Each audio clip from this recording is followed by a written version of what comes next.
Alan Jackson has been the face of classic country music for a long time. A man who is known for his baritone singing, sad songs, and good old family name. He always looked like he had it all together with his cowboy hat, soft smile, and song lines full of love and faith. A lot of people liked him because they thought he was honest, never got into any scandals, and kept his life private. People always felt like something wasn't being said though, even though they seemed calm and collected. A lot of whispers were going around, not quite rumors, but a quiet desire. What was it like to live behind closed doors? Was everything really as wonderful as it looked? Now the truth is out, and it's not what anyone thought it would be. A well-known figure in country music, Joseph Eugene Jackson, Daddy Gene Jackson and Ruth Music Jackson. Mama Ruth Jackson had Alan Jackson. He was born in Newnan, Georgia. Jackson was the youngest of 5 children. He and his 4 older sisters grew up in a small house built around his grandfather's tool shed. His family had a lot of English roots. His mom lived in that little house until she died in 2017. Jackson started writing music in 1983, but he had been making music for a long time before that. Growing up, he heard a lot of church music. But when a friend introduced him to country stars like Gene Watson, John Anderson, and Hank Williams Jr., he heard a lot more music. Jackson went to Elm Street Elementary School and then Newnan High School. After graduation, he got a job with a band called Dixie Steel. He was doing blue-collar jobs like building and driving a forklift at the time, and he was also playing in small clubs across Georgia. Jackson was a big star in country music by the middle of the 1990s. His Best Hits album came out in 1995. It had 17 hits and 2 new songs, both of which went to number 1. His record Everything I Love came out in 1996 and had a number 1 hit called Little Bitty and other hits, though it gave him his first song in years that didn't make the top 10. For High Mileage, the song Right on the Money went to number 1 in 1998. The next year he took a risk with his style by releasing Under the Influence, a disc of standard country covers that kept his traditional sound in a country music scene that was mostly affected by pop music. Jackson interrupted his performance at the 1999 CMA Awards to sing George Jones's songs. This was either a very brave or politically motivated move. Jones was told to end his show early, and he did so as the new decade started. Jackson, on the other hand, stuck to traditional country music. He made Murder on Music Row with George Strait. It's a sad song about how country music has become too easy to sell. Even though the song wasn't really a hit, it caused a lot of trouble and controversy. Jackson was still a shining star in a business that was moving toward pop country. After the 9/11 attacks, he released the hit song Where Were You When the World Stopped Turning, which affected a lot of people. The song was first played live at the CMA Awards. It quickly got a lot of airplay on the radio and was on his 2002 release drive. It was Jackson's second Christmas record, and it came out in late 2002. The song they did together was called Timeless and True Love, and it was on Jeannie Kendall's solo record. In 2006, he fulfilled his mother's wish by making the church album Precious Memories, which went on to sell more than 1.8 million copies. While that was going on, he tried a new sound with Like Red on a Rose, which was created by Alison Krauss. The record moved away from his country roots and toward softer rock, which caused a split among his fans and did poorly at the box office. His 2008 album Good Time took him back to his roots. It had hits like Small Town Southern Man and Sissy's Song, which was a tribute to a family friend who had died in a motorbike accident. In 2010, he released his 16th solo album Freight Train. This was followed by the compilation album 34 Number Ones, which had a duet with Zac Brown Band called As She's Walking Away. Jackson left Arista Nashville the same year and signed a new deal with EMI Records Nashville, which worked with his old label ACR. He put out 30 Miles West in 2012, but none of its songs made it into the top 20. After that, he put out a second gospel album called Precious Memories Volume 2 and a bluegrass album called The Bluegrass Record. Both did well on the bluegrass and country charts. Jackson was given a special show at the Country Music Hall of Fame in 2014 to honor his 25-year career. His 20th studio record, Angels and Alcohol, came out later that same year. In 2015, he started his Keeping It Country Anniversary Tour. Jackson was chosen as one of 30 musicians to be a part of the Forever Country Project, which celebrated the 50th anniversary of the Country Music Association Awards in 2016. This solidified his position as one of the most important voices in country music, family, faith, and friendship. Alan Jackson married Denise, his high school sweetheart, on December 15, 1979. The couple has been through a lot of good and bad times together over the years, building a beautiful family along the way. It was 1990 when Maddie was born, 1993 when Ollie was born, and 1997 when Danny was born. The family got even bigger in December 2022, when their daughter Ollie and her husband Sam had their first child, a boy. Alan and Denise were very happy grandparents. Things went badly between them in 1998. The couple's relationship was tested by fame and a busy singing career. They broke up for a while, but they got back together and have been together ever since. In fact, Denise wrote a New York Times bestseller called It's All About Him, Finding the Love of My Life about their relationship. The book has personal stories about their relationship, including the good and bad times they had together and how faith brought them together. She came out with a second book, The Road Home, in 2008. It's a memory or gift book. Family member Alan Jackson isn't the only one who is good at singing. His nephew Adam Wright also sings and writes songs in the country style. They go on tour together as the Wrights, which is the name of their band. In fact, they got to record with Alan on his album What I Do and helped write 2 songs and sing background vocals. Brock Moss, who used to play Major League Baseball, is Jackson's cousin. Alan made headlines in 2009 when he sold his huge 135-acre home outside of Franklin, Tennessee for $38 million. In 2010 it was sold for $28 million, which was one of the most expensive home purchases in the Nashville area. In the same year he paid about $3.6 million for another house in the same neighborhood, but he later put that one on the market as well. Alan was friends with George Jones, who is also a country star. Don't Rock the Jukebox and Just Play in Possum are 2 songs he wrote to honor their friendship. While Jones was being buried at the Grand Ole Opry in 2013, Alan sang his famous song He Stopped Loving Her Today. Oh, and he's good friends with George Strait. The 2 of them sang on the popular show Murder on Music Row. Alan loves music, but he also really loves old cars. He has some of the rarest and most expensive cars in the world in his collection, like a 1968 Shelby GT500 KR convertible and a 1970s Chevelle SS 396. Even though he has problems, he still faces life with poise and honesty. Thoughts on Where Were You? When the Earth Stopped Moving. Where Were You When the World Stopped Turning? By Alan Jackson was an emotional ballad written after the September 11 attacks. However, it was attacked for being too naive and not political enough. The song, which was written just days after the attacks, tried to express the sadness of the whole country without making political points. Jackson himself said, "I didn't want to write a patriotic song, I also didn't want it to be angry." This approach worked for many, and the single was praised by many and won many awards. Still others said the song made things too easy to understand. In response, Ja Bartlett wrote in a review for Popdose that the song celebrates its refusal to act on its ideals, saying that it provided comfort without exploring the causes or effects of the events. Also, the line "I watch CNN, but I'm not sure I could tell you the difference in Iraq and Iran" was taken note of. Jackson meant for the song to show how confused regular Americans are, but some took it to mean that people don't know much about what's going on in the world. The song didn't get good reviews. In a 2002 episode of South Park, the show's creators made fun of it and said it made money off of the national disaster. Even though it's been criticized, Where Were You is still an important part of Jackson's discography because it shows how the country felt after 9/11. Its impact shows how hard it is for artists to deal with national tragedies while also meeting public expectations. Protest at the 1999 CMA Awards.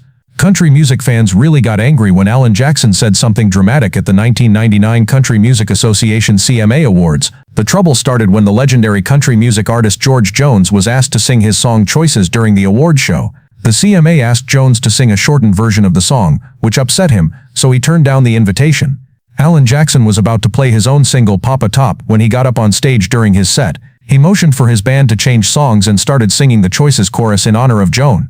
This was met with a standing ovation, showing that Jackson was protesting more than just a fellow musician. It was a protest against how the business treats its heroes. He then said, "George Jones isn't everyone. Why did I care so much about it? Because I thought he deserved a little more than everyone else. It deserved a little more respect." The act led to discussions about professionalism and how to protest in the music business. Many people praised Jackson's bravery for standing up for what he thought was right, even though he was attacked for deviating from the plan. George Jones was deeply moved by the act and said, "What he did meant more to me than I could ever say. It's important to respect artists' work and stand up for what's right, as shown by the fact that people walked out during Beyoncé's CMA performance." Beyoncé's duet of Daddy Lessons with the Chicks at the 2016 Country Music Association CMA Awards caused a huge stir in the country music world.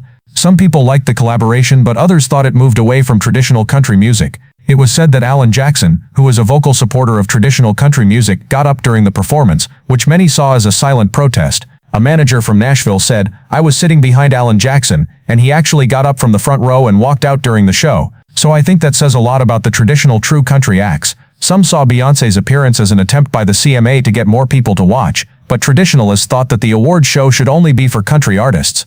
Travis Tritt, another country music star, spoke out against Beyoncé, saying, "I have nothing against her. The people who put together the CMAs let me down. Pop artists aren't needed for country music to get more views."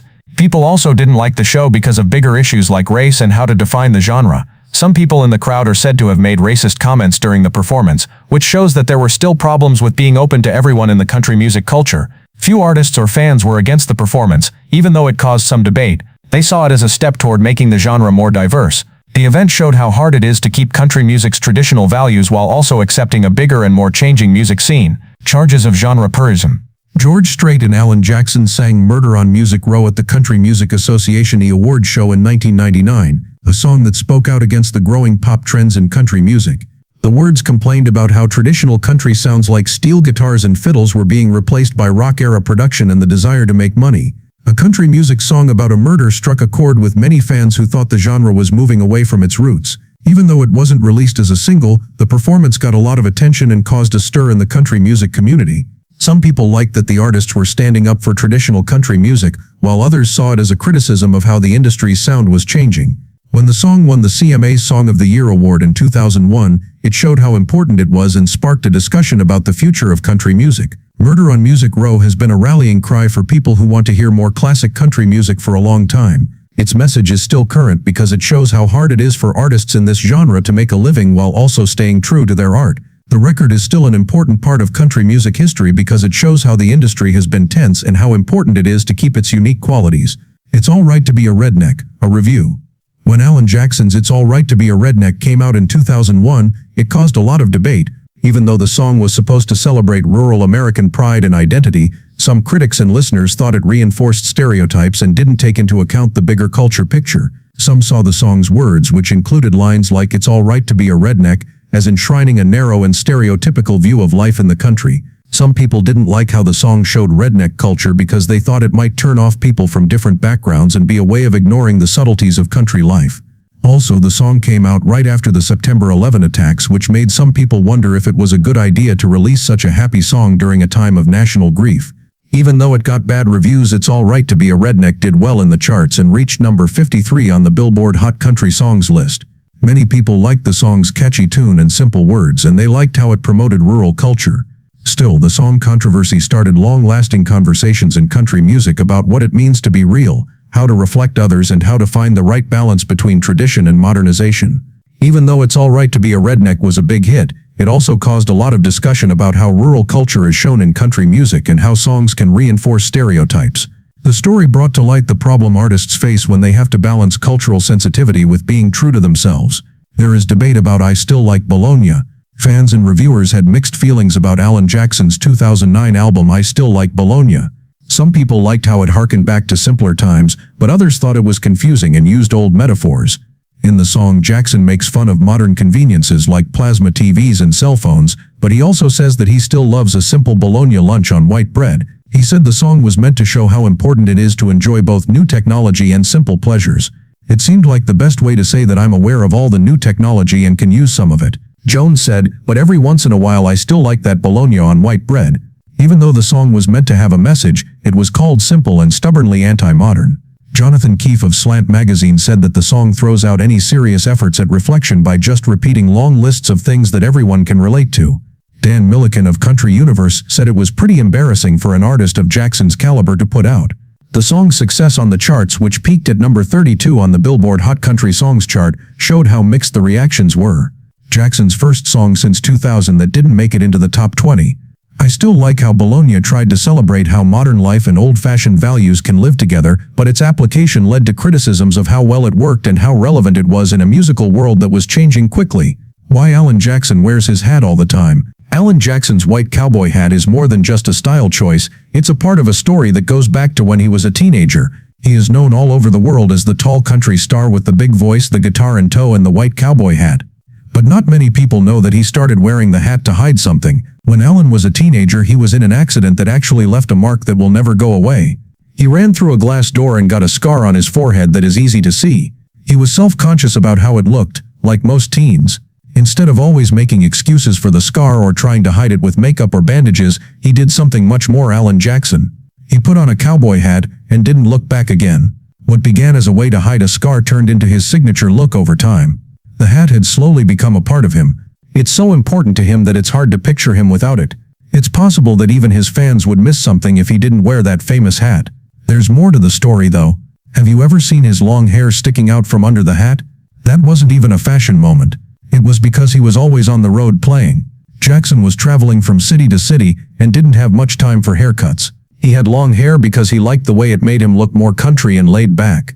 While Alan Jackson's image may look like it was carefully crafted with his cowboy hat, long hair and boots, much of it came from his real-life experiences and daily habits. Because of his health problems, it shows that sometimes the most recognizable looks come from the strangest places.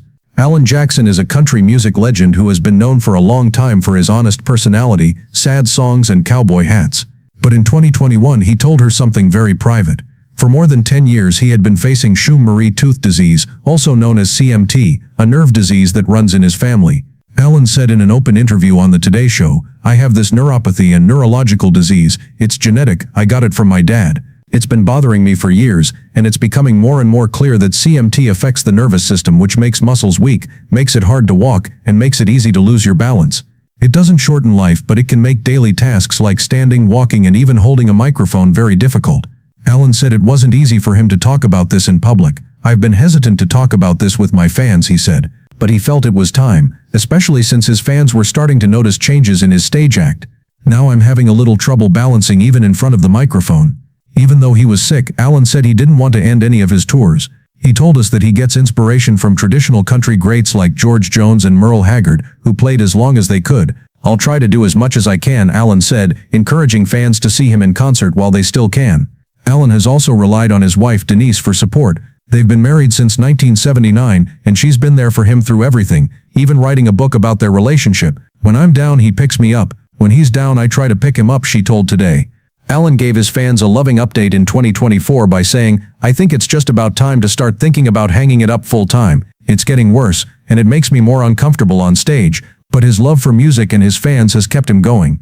Alan's story is not just about a disease, it is a story about being strong, being honest, and choosing to keep going even when things get hard. His kid gets all the attention. Alan Jackson's personal life has been pretty low-key compared to his big country music career, but his daughter Maddie Jackson Seligman recently made news for very personal and positive reasons. It's not enough to say that Maddie is Alan's kid. She has written books and fights for women's rights.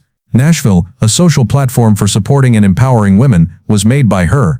This shows that her hobbies are not limited to being related to country music royalty, and Maddie's life hasn't been easy either. In 2018, she lost her husband Ben Seligman in a terrible accident. The terrible event really shook her and changed how she saw the world. Maddie used writing as a way to heal and deal with her grief. In 2021, she published a story called Lemons on Friday. The book is honest about her loss, her faith, and how she stayed strong during hard times. It also hints at how her deeply private father, Alan Jackson, quietly supported her when she was going through hard times. People who read the book can see how the family deals with pain and gets better when they are not in the public eye. Aside from Maddie's story, Alan Jackson fans have started to listen to his songs again with a fresh viewpoint, wondering if they have hidden meanings they didn't know about. At first glance, songs like Drive for Daddy Jean and Where Were You When the World Stopped Turning seem like simple, honest hymns about family and the 9/11 attacks, respectively. But some people think that Alan's songs may also be hiding deeper inner problems and conflicts that he was going through. The words might not always be telling stories. They might remind us of Alan's own problems and feelings that he kept to himself and never talked about. These events have made Alan's fans respect his music even more, as they try to think how his work could have helped him deal with and talk about things he kept to himself. People know that his songs are more emotional than they seem at first listen, even though he's famous for his smooth vocals and old-school country sound. It reminds us that behind the smooth music and famous persona is a person with their own story of pain, love, and strength. Alan Jackson's life and work have always been interesting to a lot of people, but his daughter's stories and the hints in his songs make us understand him even better. As a father, a man going through hard times, and an artist with a lot of layers to discover, he is more than just a country hero.